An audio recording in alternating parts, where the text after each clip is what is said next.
যাদের রক্ত দিয়ে লেখা ভারতবর্ষের নাম তাদের সকলকে জানাই আমার সালাম।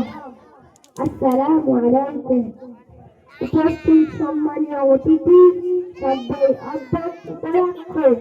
আমার প্রিয় শিক্ষক এবং সহপাঠীবৃন্দ, আপনাদের সবাইকে স্বাগতম। আজ 15 আগস্ট 2025 সাল।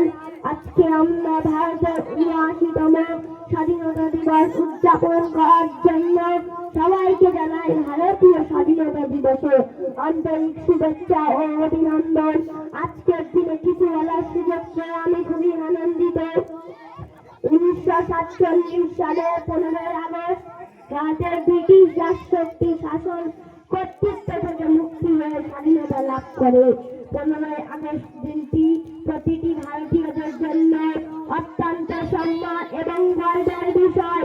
এই দিনটি আমাদের মহান স্বাধীনতা সংগ্রামীদের এবং ভারতের সকল বীর বিপ্লবী সন্তানদের গর্বের কথা স্মরণ করিয়ে দেয়, যারা ইংরেজদের বিরুদ্ধে লড়াই করে দেশের স্বাধীনতা এনে দিয়েছেন।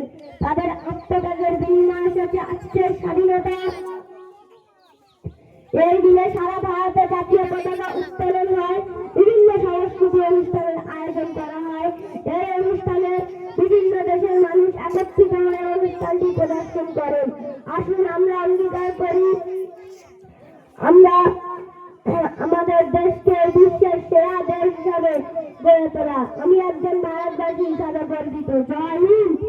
এই বলে আমি আমার সংক্ষিপ্ত বক্তব্য শেষ করলাম। আসসালামু আলাইকুম। এবারে